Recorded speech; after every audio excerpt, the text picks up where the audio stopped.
favor, tomen asiento. Vamos a empezar.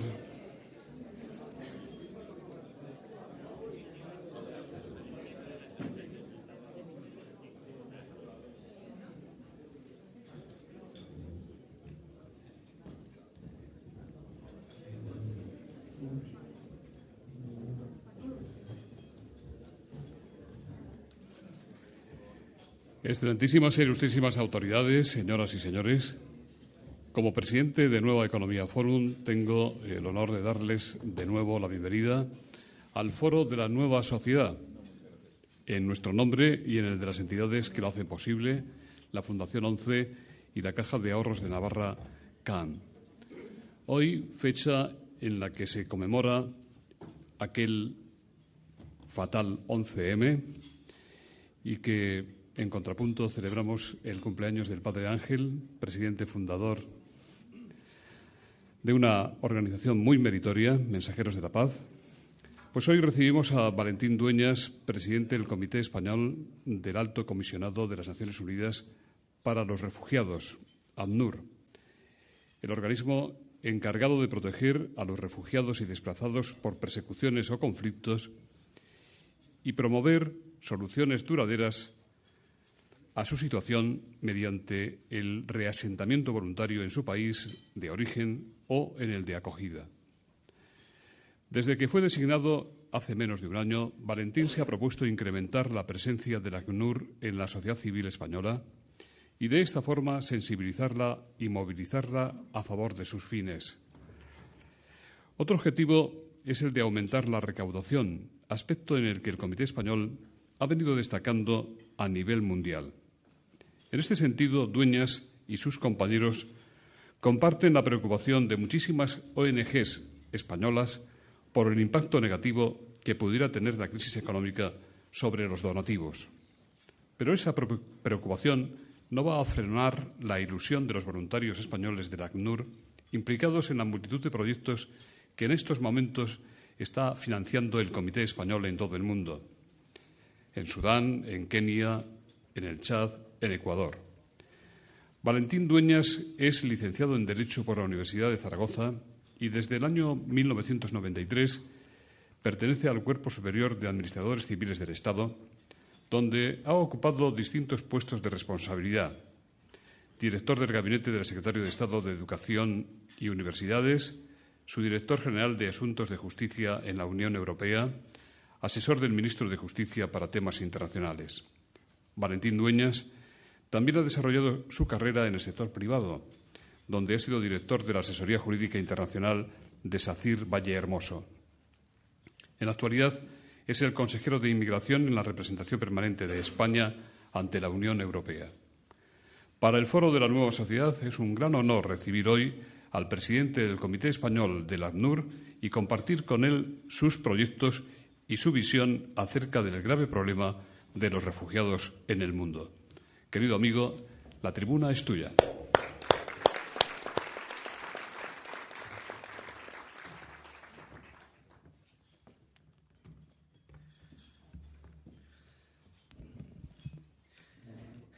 Buenos días a todos. Señor presidente del Foro, autoridades, embajadores, representantes de la Oficina del Alto Comisionado de las Naciones Unidas para los Refugiados en España, ONGs, representantes del mundo empresarial. Buenos días muy especialmente a los medios de comunicación que hoy han querido estar aquí presentes en este acto. Quiero, en primer lugar, agradecer a Nueva Economía Forum y muy en particular a su presidente, José Luis Rodríguez, su amable invitación para transmitir desde esta prestigiosa tribuna el mensaje del Comité Español del ACNUR de que tengo el honor de ser presidente.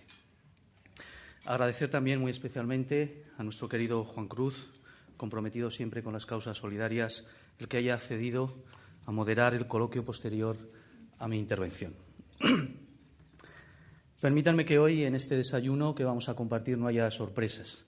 Hoy yo creo que todos los que estamos aquí no esperan que se hable ni de economía, o un poquito, no mucho, pero algo tendremos que hablar, o que se hable de política interior, de resultados electorales, de qué es lo que pasa en el mundo político. Hoy hemos venido a hablar de algo completamente distinto, algo de lo que no se suele hablar mucho y que es el tema de los refugiados. No hace falta ser un experto en diplomacia ni en relaciones internacionales para darse cuenta del tremendo sufrimiento que soportan los refugiados en el mundo. Símbolo de nuestro tiempo turbulento, con cada conflicto que está ahí en el mundo, los periódicos y las pantallas de televisión se llenan de imágenes con enormes masas de personas en movimiento que huyen de su país con lo puesto y las pocas pertenencias que pueden llevar a sus espaldas. Pero ¿qué pasa cuando el éxodo termina? Pues bueno, la mayoría de las ocasiones lo que suele ocurrir es que los periodistas y los corresponsales hacen sus maletas y vuelven a su casa, como no podía ser de otra manera, y las cámaras giran y su atención hacia otros conflictos, otras crisis, otras preocupaciones. Y es entonces cuando verdaderamente empieza el verdadero drama de los refugiados, cuando verdaderamente empieza el olvido, que permanecen recluidos en los campos, obligados a pasar los mejores años de su vida en unas condiciones difíciles, expuestos a todo tipo de peligros y con graves restricciones impuestas a sus derechos y a sus libertades. Imaginen por un momento lo que sería convertirse en refugiado de un momento a otro.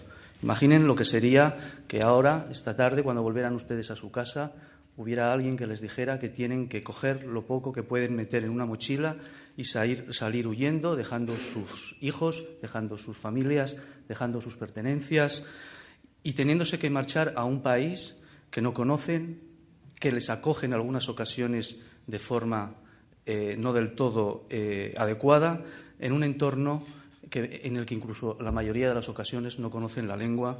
Imaginen la sensación de soledad, de desamparo e incertidumbre hacia el futuro.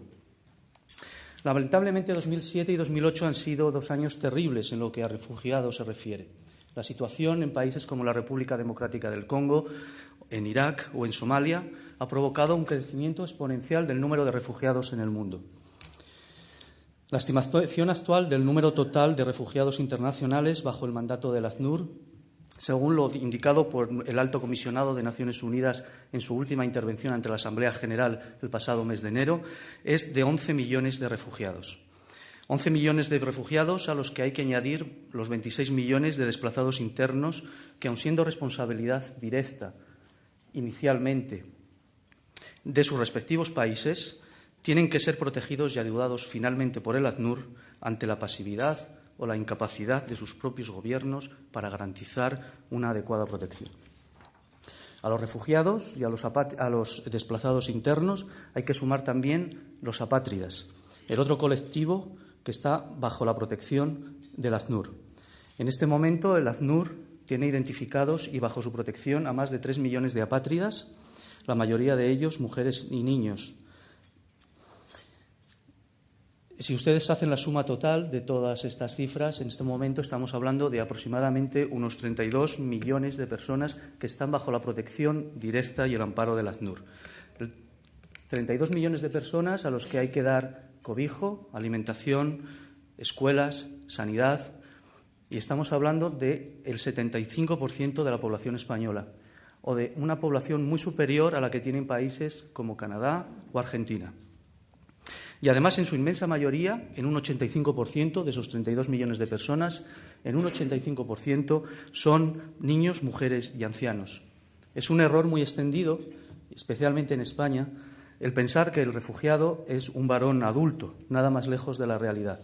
Como les decía, el 85% de la población de refugiados o que están bajo el amparo del ACNUR son niños, mujeres y ancianos. El 45% de la población refugiada en este momento tiene menos de 18 años y hay más de 300.000 menores de 5 años bajo la protección y cobertura directa de la Agencia de las Naciones Unidas para los Refugiados. Y así como es un error pensar que el refugiado es un varón adulto, también es un error pensar que los refugiados están en los países del primer mundo. Nada más lejos de la realidad. Los refugiados en el mundo están en países en vías de desarrollo y en muchas ocasiones con gran inestabilidad política también en su territorio. Los refugiados están en Pakistán, donde hay 2 millones de refugiados procedentes de la guerra de Afganistán.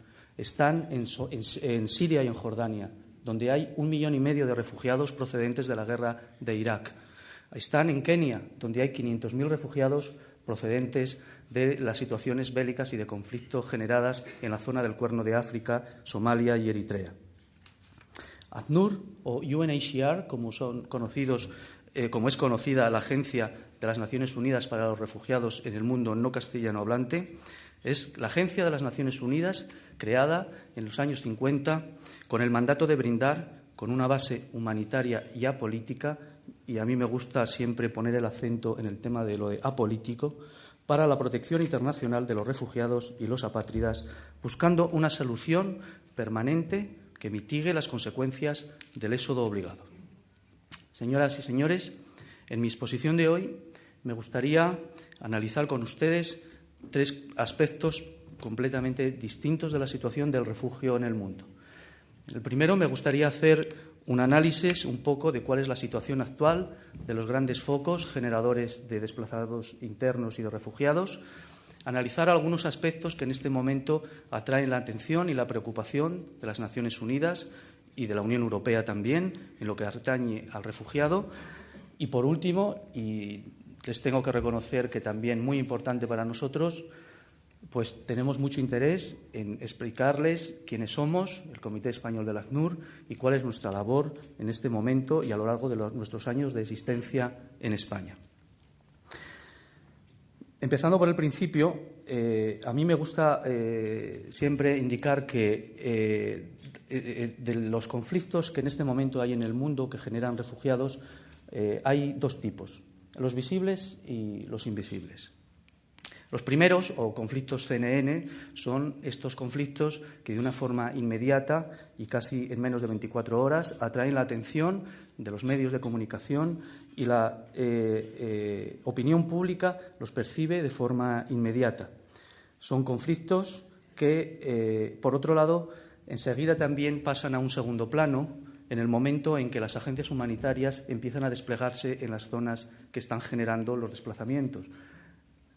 En si quieren, análisis demasiado simplista, porque normalmente, aunque es cierto que las agencias humanitarias tienen que ser las primeras en llegar a las zonas en las que tienen que prestar asistencia a los refugiados, sin embargo, las causas profundas de los desplazamientos internos son mucho más complejas que la mera presencia de organizaciones internacionales de ayuda humanitaria puedan resolver de un día para otro.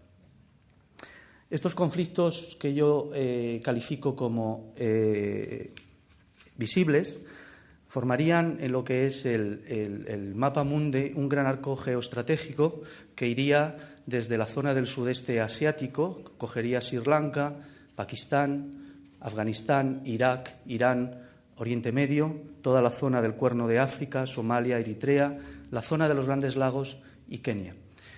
En esta zona que les acabo de describir nos encontramos toda una serie de conflictos perfectamente identificados, cada uno de ellos con unas causas políticas e históricas completamente distintas, pero que, sin embargo, como decía el Alto Comisionado en su intervención en la Asamblea General a la que me refería anteriormente, son conflictos que están cada vez más juntos.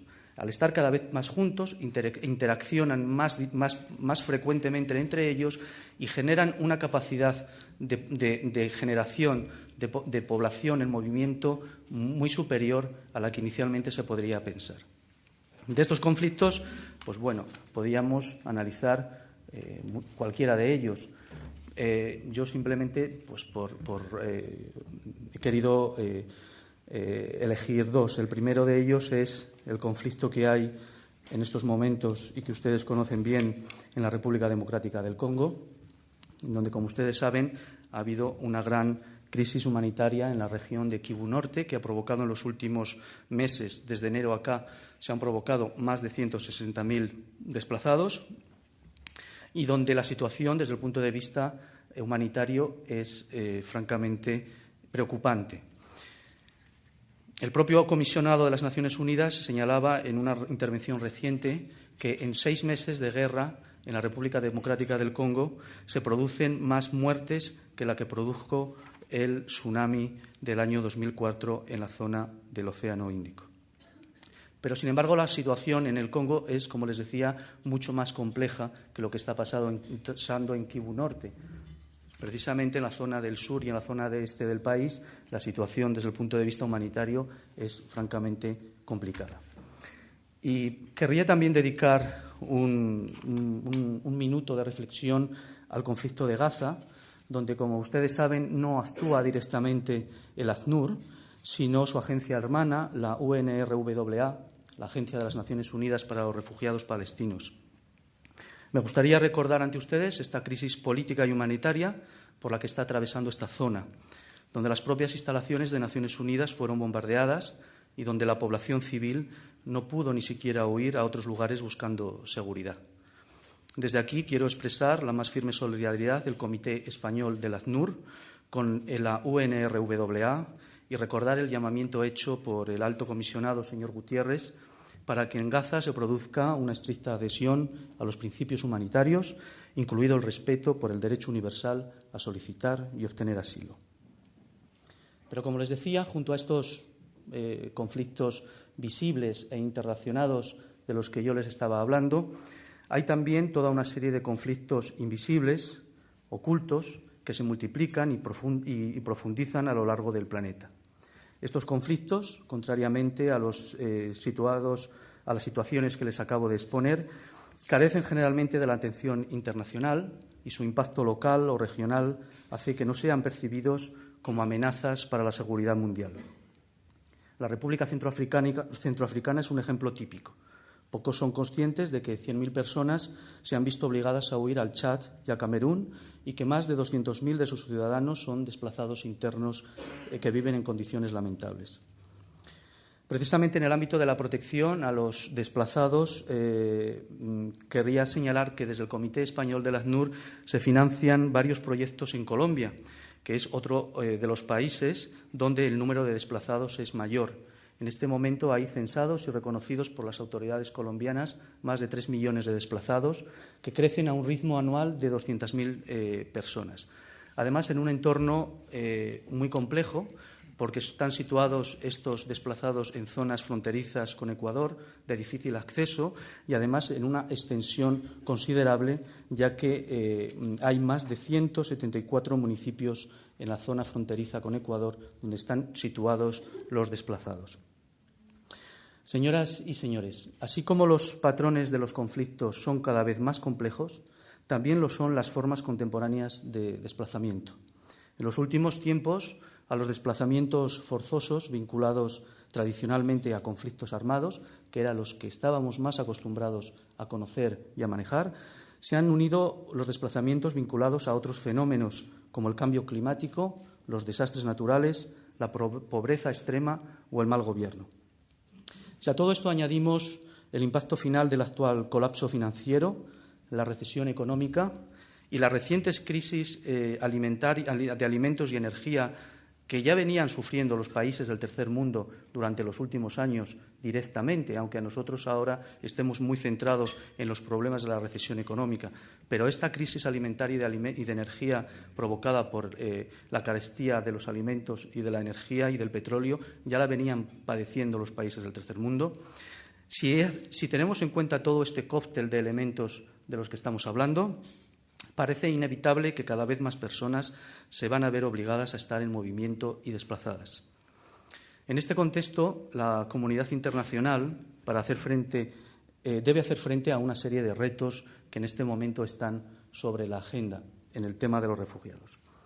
El primero de ellos es la necesidad de reafirmar el compromiso con las situaciones prolongadas de refugio, que están alcanzando unas situaciones y unas proporciones enormes. El tiempo promedio que una persona permanece en un campo de refugiado, según los datos de ACNUR, es de 12 millones. En este momento hay unos 6 millones de personas, excluidos o dejando aparte el caso especial de los 4,5 millones de refugiados palestinos, llevan viviendo en el exilio más de 5 años. Y, como les decía al principio de mi intervención, en muchas ocasiones atrapados en campamentos o en comunidades donde no disponen de libertad de circulación ni acceso a la tierra o tienen prohibido el acceso a un puesto de trabajo. Alojados en campamentos abarrotados, privados de ingresos, sin apenas actividades en las que emplear su tiempo y sufriendo todo tipo de vejaciones o agresiones físicas. Especialmente preocupante es la situación de las niñas y los niños refugiados. Como les decía anteriormente, una proporción creciente de los exiliados de todo el mundo son menores y muchos de ellos han nacido y crecido en un entorno artificial, como es un campo de refugiados.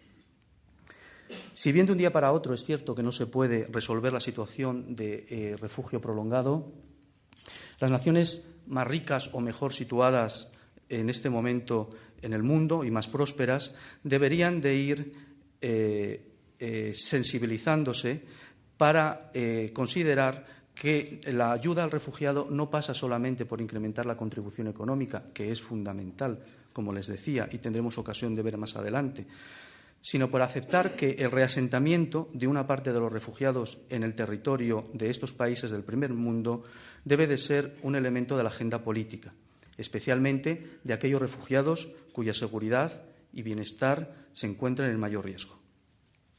Por supuesto, hay que establecer enfoques más dinámicos en cuanto al retorno y a la reintegración de los refugiados a sus países de origen. Yo no lo he dicho al principio, pero el mandato de ACNUR no es solamente el de la protección a los refugiados, sino también el de trabajar por un retorno ordenado y exitoso de los refugiados a su país de origen. Junto con este primer reto, que es el de centrar la atención en las situaciones de refugio de larga duración, hay otro segundo elemento importante que hay que tener en cuenta y es la necesidad de garantizar la seguridad del personal humanitario durante sus misiones. No hace falta que yo traiga aquí a la mente de ustedes las constantes agresiones y los constantes ataques directos que sufre el personal humanitario destinado en zonas de conflicto. Hablábamos antes del bombardeo de las instalaciones de Naciones Unidas en Gaza, pero saben que en este momento el representante del ACNUR en Pakistán se encuentra secuestrado, habiendo sido asesinado su chofer, y esta viene siendo una situación que se repite de forma constante. Por tanto, pensamos que garantizar la seguridad del personal de las organizaciones humanitarias debe ser una prioridad absoluta que no puede ser negociada. Y el tercer gran reto que desde el mundo del refugiado tenemos es trabajar con los gobiernos para determinar dentro de los flujos migratorios quiénes son migrantes económicos y quiénes buscan o necesitan asilo. El alto comisionado, señor Gutiérrez, ha señalado que preservar el derecho de asilo requiere la capacidad de localizar e identificar a aquellas personas que necesitan protección cuando se ven ocultas en los flujos migratorios masivos. El control de fronteras no debe impedir el acceso al procedimiento de asilo o a la concesión del estatuto de refugiado de quienes tienen un derecho a obtenerlo según el derecho internacional. Asegurarse que aquellos que realmente necesitan protección puedan obtenerla requiere una política efectiva y una intervención oportuna por parte del ACNUR y el resto de entidades colaboradoras que comparten esta misma preocupación. Permítanme que ya la última parte de mi exposición, por no extenderme más, la dedique a hablarles de nosotros, del Comité Español del ACNUR. El Comité Español del ACNUR es uno de los 5 o 6 comités nacionales que el ACNUR tiene en el mundo, junto a los de Japón, Estados Unidos, Canadá, Australia, Francia. Desde el Comité Español del ACNUR, creado hace 15 años ya por nuestro presidente de honor, don Antonio Garrigues, y la entrañable María Ángeles Siemens, que está aquí con nosotros y que es el alma mater de nuestra organización, tratamos de aportar nuestro grano de arena en la labor de protección de los refugiados, centrando nuestra actividad en labores exclusivamente de sensibilización con la causa de los refugiados y, sobre todo, en la recaudación de fondos, o como le gusta ahora llamarlo a la gente, el fundraising, tanto público como privado, para financiar proyectos de la agencia sobre el terreno. Actualmente contamos con más de 34.000 socios anónimos, a los que yo represento, y que aportan mensualmente sus contribuciones voluntarias y de los que sentimos muy orgullosos. El apoyo social al Comité Español del ACNUR ha crecido entre 2004 y 2007 a un ritmo de casi el 30% de nuevos socios y donantes. Y según los datos que disponemos a día de hoy, nuestro crecimiento durante 2008 y 2009 será incluso superior a esta cifra. Recordarles que el ACNUR, la Agencia de Naciones Unidas para los Refugiados, se financia en casi un 80% de las aportaciones y donaciones voluntarias de los Estados, los comités nacionales como el nuestro y las empresas y socios particulares. El Comité Español del ACNUR no ha recibido hasta ahora las aportaciones directas del Gobierno español, ya que las contribuciones de los gobiernos a Naciones Unidas se canalizan a través de fondos multilaterales que van directamente a Ginebra.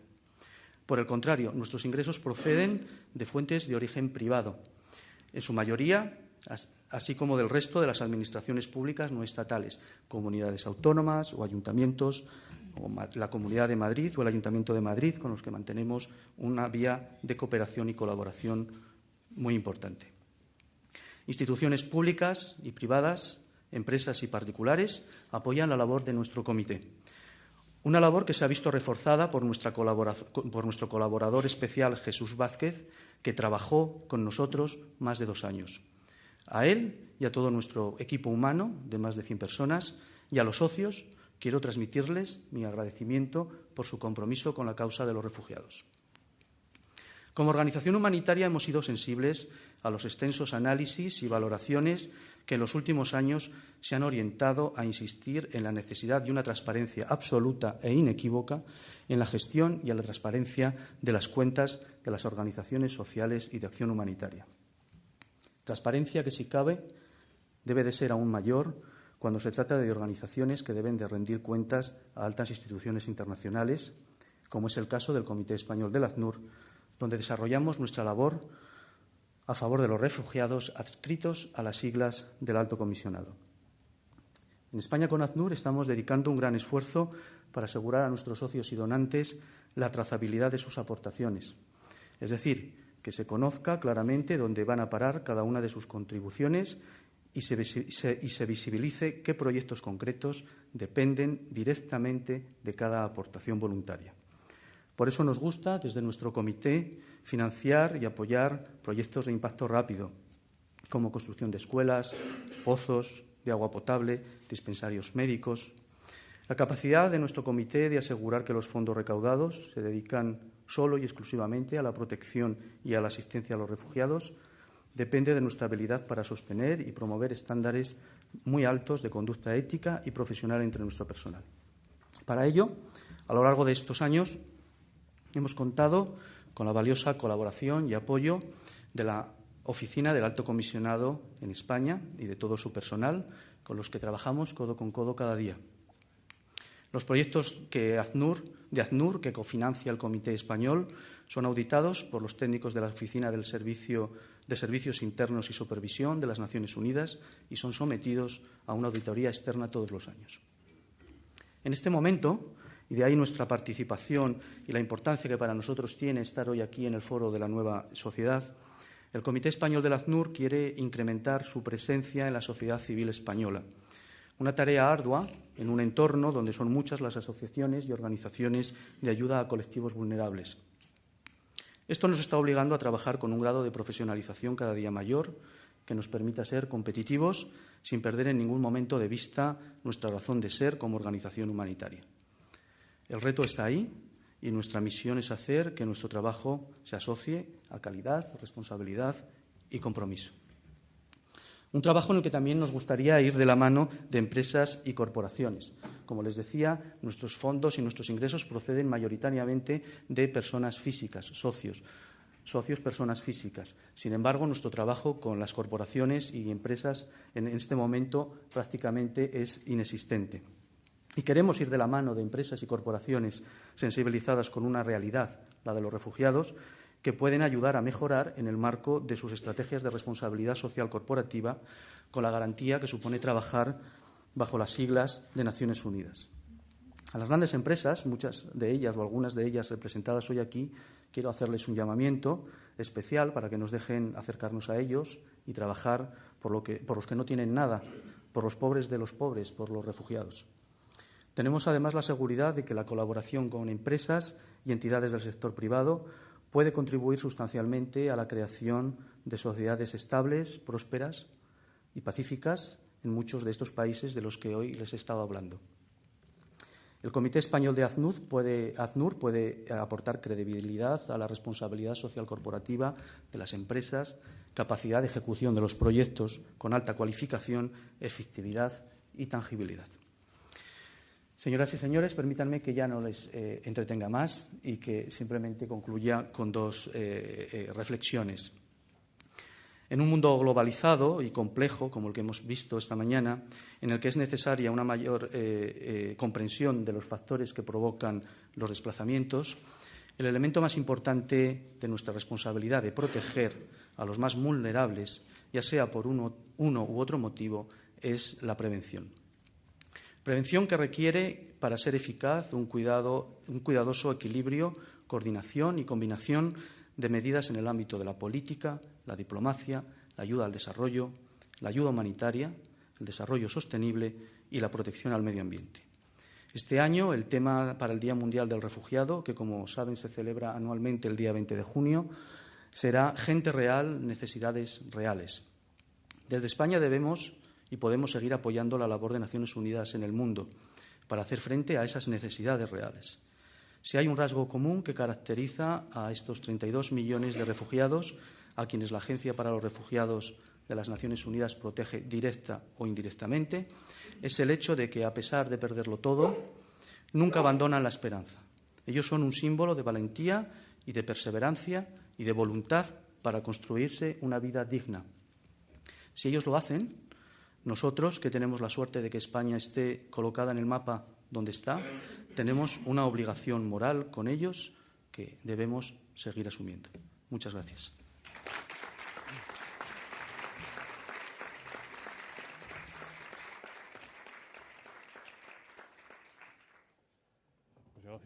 Muchas gracias, Valentín. El moderador del coloquio de hoy será nuestro amigo periodista Juan Cruz, adjunto al director del País. Muy bien, muchas gracias, José Luis, y muchas gracias, Valentín, por esa exposición que, nos conciencia y nos pone los pelos de punta. Hablaste al principio, te he visto que han venido muchísimas preguntas, no sé si tendrás la misma capacidad de comunicación como de síntesis que tienes, ¿no?, para responderlas todas, porque además haré que algunas personas que están en la sala, menos Pedro Cerolo, que se ha tenido que ir, intervengan también. Pero la primera que te quiero hacer tiene que ver con lo primero que dijiste que no ibas a decir. No ibas a hablar de la crisis, pero hay una pregunta sobre la crisis. Dice, ¿la crisis nos hace más solidarios o más egoístas? Pues nuestra experiencia por el momento es que en lo que afecta al Comité Español del ACNUR nos hace más solidarios. Sí que es cierto que, como les decía, el apoyo de nuestro comité es en su mayoría de personas físicas. Y, por tanto, es en ese ámbito donde nosotros estamos notando más claramente que la crisis no está afectando.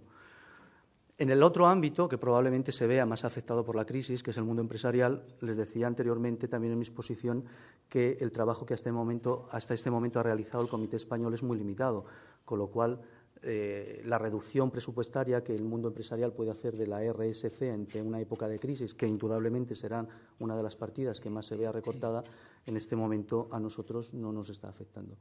Y la colaboración con el sector público que trabaja con nosotros, que como les decía eran comunidades autónomas y ayuntamientos, en principio tampoco estamos viendo que por el momento nos afecte, lo cual es de agradecer porque, como les decía, hay muchos proyectos que dependen directamente de estas aportaciones que salen de nuestro país. Y en ese mismo sentido, ¿dan más los que menos tienen? ¿Se cumple ahí esa máxima?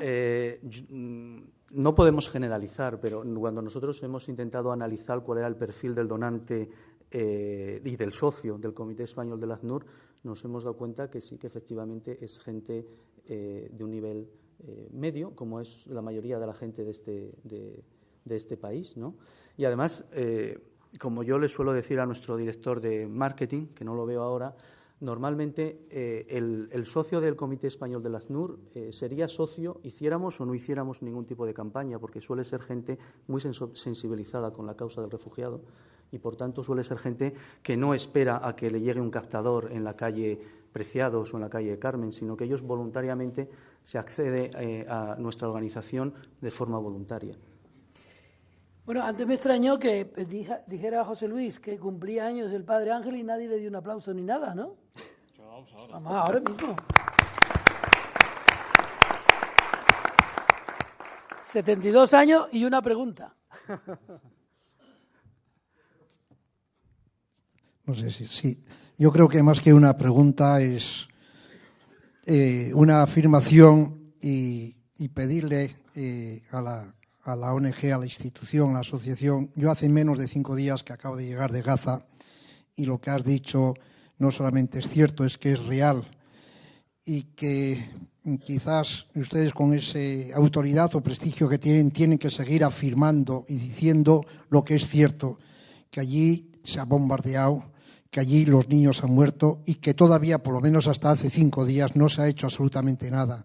Yo creo que tienen que ser las instituciones y personas, instituciones, las que deben seguir levantando la voz, porque no es posible que sea verdad lo que se ve y lo que hemos palpado allí, y felicitarle y unirnos, por supuesto, de todas las instituciones y ONGs con ACNUR. Muchas gracias. Muchas gracias. Yo puedo asegurar al padre Ángel que me consta que para el Alto Comisionado de las Naciones Unidas la situación en Gaza es una prioridad absoluta. Nosotros, desde el Comité Español, en la medida de lo posible, pues intentamos transmitir nuestro apoyo y nuestro interés para que el tema de Gaza esté en los primeros puestos de la agenda política en nuestro país. Pero ya les digo que por lo que yo puedo expresar y transmitir, en este momento es una de las prioridades más importantes para el Alto Comisionado de las Naciones Unidas. Y así constantemente lo están dejando de manifiesto tanto el propio Alto Comisionado como la propia oficina del Alto Comisionado en España. Si van a hacer seguimiento de esa donación que dicen que han hecho y que todavía, por lo menos, allí no ha llegado. Hombre, yo creo que ahí ya me está haciendo una pregunta que se sale de mi ámbito competencial, porque, como les decía al principio, nosotros no gestionamos directamente ningún proyecto, pero es evidente que, dado la forma habitual que tiene de trabajar el Alto Comisionado de las Naciones Unidas y lo riguroso desde el punto de vista de auditoría y de ejecución de los proyectos que tienen, desde luego que será una prioridad absoluta. Alberto Montañola, de Ambark Studio, se pregunta un poco en el mismo sentido, ¿no? ¿De qué manera se puede motivar, apoyar y facilitar a las personas que desean participar con sus aptitudes, su disponibilidad y sus conocimientos en la cooperación internacional al desarrollo? Hombre, la idea que tengo es que España es un país tremendamente solidario en lo que se refiere a la colaboración de los ciudadanos en las labores de las organizaciones humanitarias. El problema es que muchas veces no vale con la buena voluntad, ¿no? Porque, por ejemplo, en nuestro caso, el Comité Español de la ACNUR no ejecuta proyectos.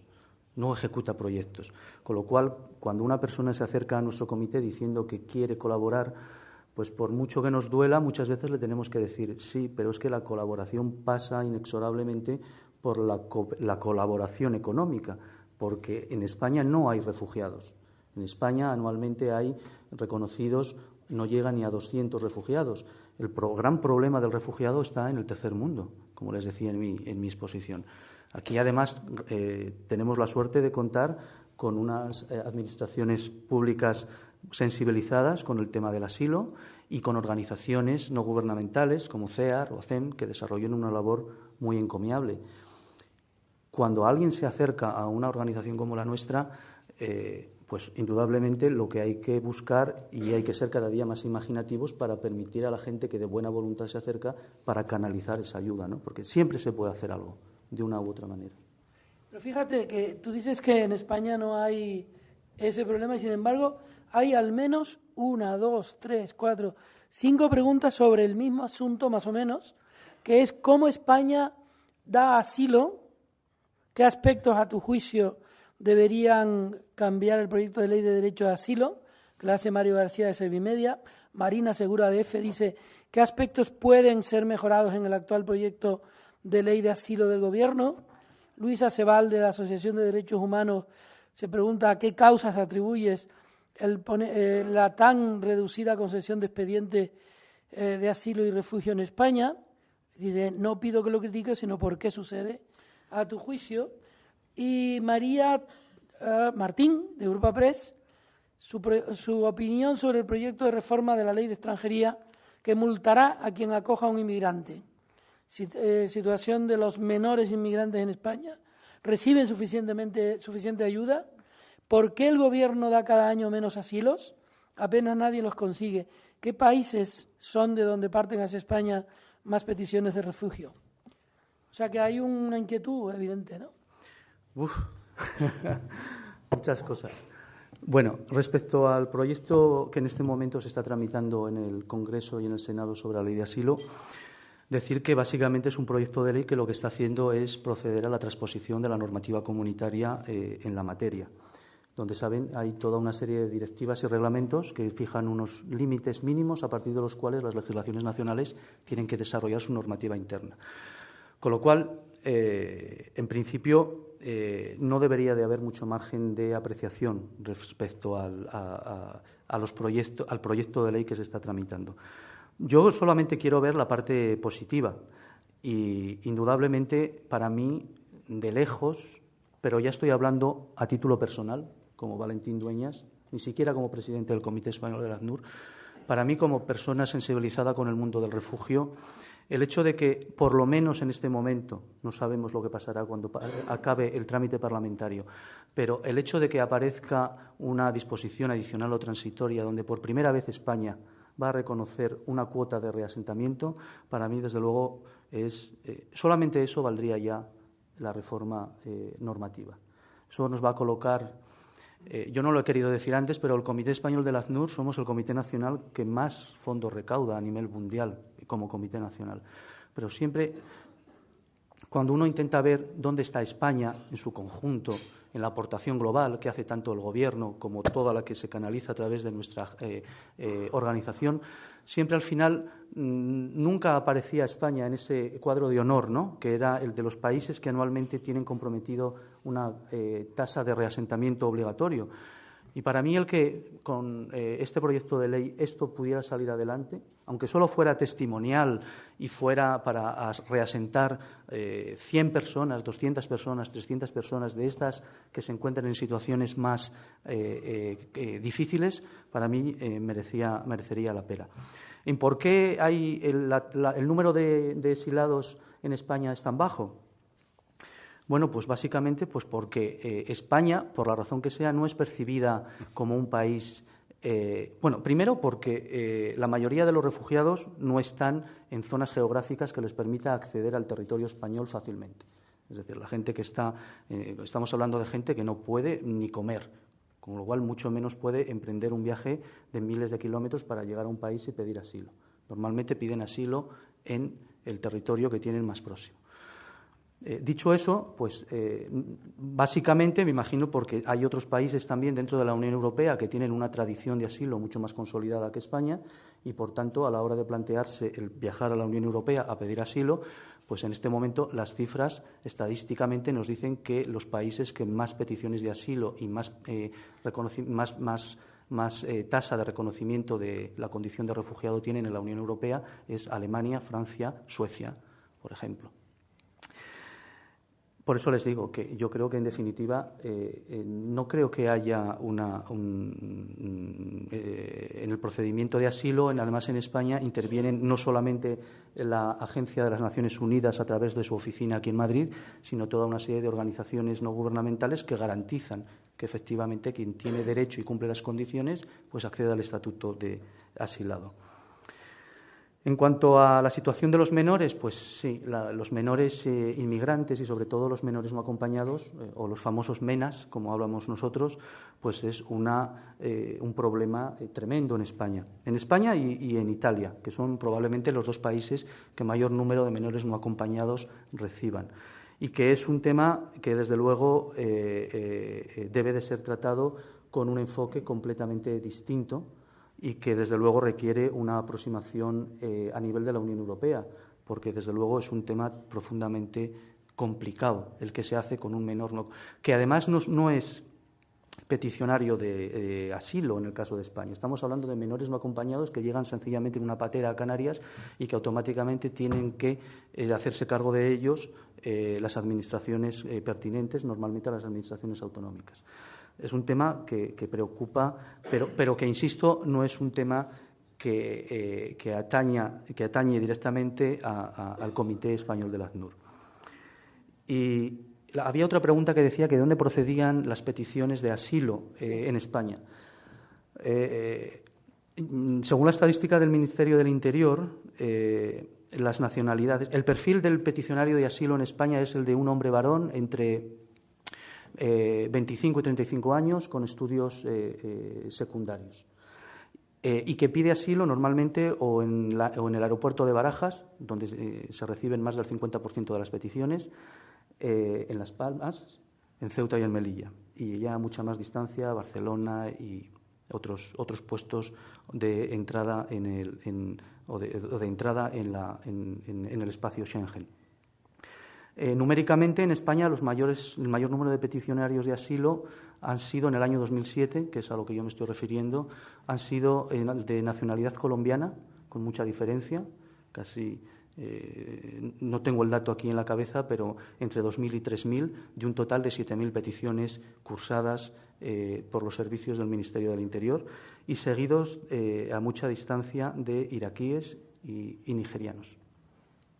Y no sé si me he dejado algo. La ley de extranjería, pues sobre la ley de extranjería yo personalmente preferiría no pronunciarme. En realidad es lo mismo, es decir, tanto la ley de extranjería como la ley de asilo tienen unos límites tan claramente marcados por parte de la Unión Europea que no pueden ser franqueados, que ya es por sí una garantía. Es una garantía el que haya ya unas normas mínimas, tanto de asilo como en la regulación del derecho de acogida y en la regulación de la repatriación familiar, que está perfectamente regulado y establecido a nivel europeo. Con lo cual, en principio, digamos que tenemos ahí un colchón de seguridad que, desde luego, nos da pues una garantía, ¿no? Y ya más a nivel general, y un poco apuntando a la pregunta que había hecho o la consideración que había hecho el padre Ángel, tras la crisis entre Palestina e Israel, ¿han recibido muchas peticiones de refugio o asilo por parte de los palestinos? Pues yo ese dato no le manejo. Nosotros, como Comité Español del ACNUR, no intervenimos en ningún momento en el procedimiento de concesión del Estatuto del Refugiado. Solo hace, como les decía, la Oficina del Alto Comisionado, que es el que podrá valorar. Claro. Pero no lo creo, no creo que tenga un efecto. Si es que verdaderamente en España, como les decía, el tema del asilo no es un tema de la agenda política. O sea, no es un problema real. Si los miles de personas que llegan a Canarias o a Ceuta y Melilla, cuando atraviesan la frontera, pidieran el estatuto de refugiados, sí que sería un problema, que es lo que pasa en Malta. Porque es lo que pasa. No lo piden. Entonces, pues, para nosotros es un problema de inmigración legal o ilegal o de manejo de una situación, pero verdaderamente no es un problema político real en este momento, como lo sientes y lo ves cuando hablas con gente que viene de Malta o que viene de Lampedusa, donde efectivamente ahí la gente que llega, todos sistemáticamente piden la condición de asilado. Me gustaría que interviniera Gotzone Mora, que trabaja en la Comunidad Valenciana para proyectos sociales y que está aquí presente. Gracias. Muchas gracias. En primer lugar, a don Valentín por la exposición que nos ha realizado, haciéndonos una especie de mapificación de la situación general que tenemos. También quiero dar las gracias al presidente del Foro de la Nueva Economía por plantear un desayuno con esta coyuntura, ¿no?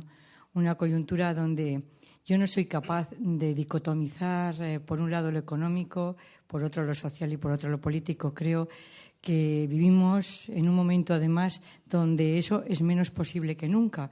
Menos posible que nunca porque esta nueva sociedad, si por algo se caracteriza, y así la denominamos, por ser una sociedad en red, por ser una sociedad para la comunicación, no de la comunicación, sino para la comunicación, porque no nos olvidemos que el instrumento es la comunicación, pero lo importante es el ser humano, y por ser una sociedad no del conocimiento, sino para el conocimiento. En esta sociedad del siglo XXI, que no tiene nada que ver con la del XX, nos encontramos ante viejos y nuevos conflictos bélicos que están dando lugar a realidades novedosas en esa entremezcla entre los viejos y los nuevos conflictos bélicos, ¿no? En nuestro contexto, usted ha hablado de los millones de refugiados que hay en todo el mundo. Sin embargo, me voy a centrar en mi pregunta en el contexto de la Unión Europea, donde incluyo a España. Y le digo porque en estos últimos meses he hecho varios recorridos donde han demandado mi presencia, en Alemania, en Estocolmo. Ayer todavía estuve en otro país europeo y esto está sobre la mesa constantemente, ¿no? Lo que se plantea ayer, sobre todo, en la reunión que tuvimos es: ¿no es el momento en estas nuevas situaciones de intentar redefinir cuál es la situación real que hoy tenemos delante de la mesa para aprovechar aquellos conceptos que sí nos sigan sirviendo, pero también para plantear esas nuevas miradas del mundo, un mundo que es totalmente diferente? Yo, hasta hace un poco más de un año, ustedes saben que he sido profesora de la universidad, a la que volveré, si Dios quiere, cuando termine mi mandato, ¿no? De todas las maneras, le puedo asegurar que en la universidad he tenido alumnos que se me presentaban al poco tiempo y me decían: Gochone, soy refugiado político, mayoritariamente, como usted ha dicho, en mi caso, de Colombia. En el País Vasco era algo que normalmente se podía comprobar, ¿no? Entonces, yo lo que digo es, en estos momentos no tendríamos que hablar, ya que incluso en España el tema del refugiado está totalmente interconexionado con el tema de la inmigración. ¿No tendríamos que hablar de nuevos modelos de integración donde no utilicemos integración para los inmigrantes, sino hablemos de integración ciudadana? Donde no haya lugares o compartimentos estancos, tampoco para personas que en un mundo interconectado son ciudadanos del mundo, y llegaremos a establecer estatutos de ciudadanos del mundo. ¿No cree que es necesario empezar a hablar de modelos de integración ciudadana en esta sociedad? ¿No cree que es necesario plantear nuevas estructuras en estos momentos en ese mundo interconectado con respecto a la seguridad? ¿No cree que es un momento de espacios en común para intentar buscar soluciones en común ante esta problemática a la que nos encontramos? Porque yo le voy a decir, en Estocolmo, en lo micro, lo que manifestaban los empresarios de las grandes empresas que conocemos es los grandes conflictos que había en lo micro, porque el refugiado incluso se sentía en una incomodidad tremenda, porque en muchas de las ocasiones en esos países traía una preparación específica profundísima, y veía que no tenía cabida tampoco en muchas ocasiones en el aprovechamiento en nuestros países. ¿No cree que es un momento también de tener en cuenta lo perceptivo, cualitativo de esa inmigración, que hable de sus percepciones, cómo se siente en nuestros países de la Unión Europea? Muchas gracias y perdone por el alargamiento de la pregunta. Bueno, Gochone, esta es una pregunta ya más complicada y más de reflexión profunda, ¿no? Hombre, yo pienso que así como indudablemente la crisis económica va a provocar un replanteamiento y un reestudio de cuál es la estructura no solo productiva sino financiera en todo el mundo, no solamente en Europa Occidental, sino en todo el mundo, ¿no? Y indudablemente uno de los apartados en los que también habrá que hacer una reflexión más profunda en Europa es en el tema de la inmigración y en el tema de refugio. Tampoco es igual la situación en todos los países en Europa. Hay países donde ya estamos hablando de una segunda o tercera generación de inmigrantes, donde tienen una problemática completamente distinta a la que pueden tener países como el nuestro, donde estamos todavía con la primera generación. Es cierto que los modelos de integración de la inmigración están en este momento siendo objeto de análisis y de debate. Yo sé la preferencia de Gochone por el tema de los indicadores en el tema de la integración. Y es cierto que en estos momentos la Unión Europea tiene como objetivo fundamental la puesta en marcha de una política comunitaria en tema de integración. De hecho, uno de los grandes retos que se va a tener por delante en caso de que finalmente entre en funcionamiento el Tratado de Lisboa, si finalmente entra, es la comunitarización de la política de integración, que hasta este momento no lo es y que dificulta mucho la labor en ese ámbito dentro de la Unión Europea. Y por lo que tiene que ver al tema más específico del refugio, pues pasa exactamente lo mismo. Es que la percepción del refugio y del problema del refugio pues es completamente distinta en países como Italia o Malta, donde están ahora sufriendo una presión migratoria con este componente de solicitud de asilo, que el que se pueden tener en países como España, donde numéricamente es casi despreciable, numéricamente hablando, el número de refugiados que finalmente son reconocidos cada año, o la situación en países con una larguísima tradición y muy consolidada de ayuda al refugiado, como por ejemplo Suecia, o Países Bajos, que son países donde la sociedad civil está mucho más sensibilizada que España con el tema de la problemática del refugiado. Entonces, pues bueno, yo creo que sí, que efectivamente es un momento para hacer una reflexión, pararse, pensar y ver qué es lo que hay que redefinir, porque en este momento es donde se dan las condiciones para poder hacer esa reflexión y poder cambiar lo que haya que cambiar. Muy bien, ha habido como muchísimas más preguntas de las que yo te haré entrega para que tengas conciencia de que se hicieron, ¿no? Pero ya creo que en este día tan especial en el que tú has iluminado palabras de solidaridad, sí me gustaría, como hizo José Luis al principio, recordar la conmemoración que hoy lamentamos, ¿no? El 11 de marzo de hace 5 años, a esta hora de la mañana, la tragedia que vivíamos y que seguimos viviendo, ¿no? Y me gustaría pues darle la palabra a Francisco García Vizcaíno de la Fundación 11 para que en nombre de los patrocinadores pues cierre este acto. Gracias, Juan. Bien, señor Dueñas, compañero de mesa, señoras y señores, buenos días. Queremos trasladar desde los patrocinadores de estos encuentros, Caja Navarra y Fundación 11, nuestro agradecimiento a don Valentín Dueñas por haber participado en el día de hoy en este foro, donde hemos tenido la oportunidad de conocer y comprender mejor, a través de su ponencia, la encomiable labor que desarrolla el ACNUR en favor de los refugiados. En definitiva, una tarea que supone la defensa o la lucha por la defensa de los derechos y de la dignidad de las personas que por diferentes causas han tenido que salir de sus lugares de origen.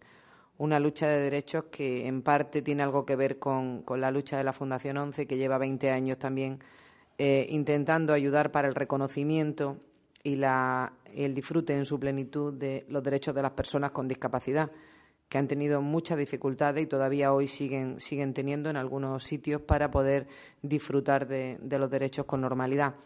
Por eso animamos desde aquí a don Valentín a continuar en ese trabajo. También nosotros desde Naciones Unidas hemos recibido un respaldo en el sentido de que se aprobó el 13 de diciembre del año 2006 la Convención sobre los Derechos de las Personas con Discapacidad, que el año pasado ratificó el Estado español.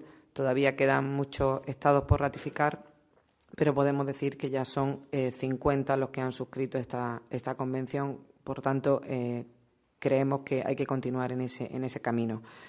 Reiterar nuevamente nuestro agradecimiento a Valentín Dueñas por su participación desde Nueva Economía Forum, Caja Navarra y Fundación 11. A todos ustedes también recordarles que quedan invitados a próximos encuentros. Muchas gracias.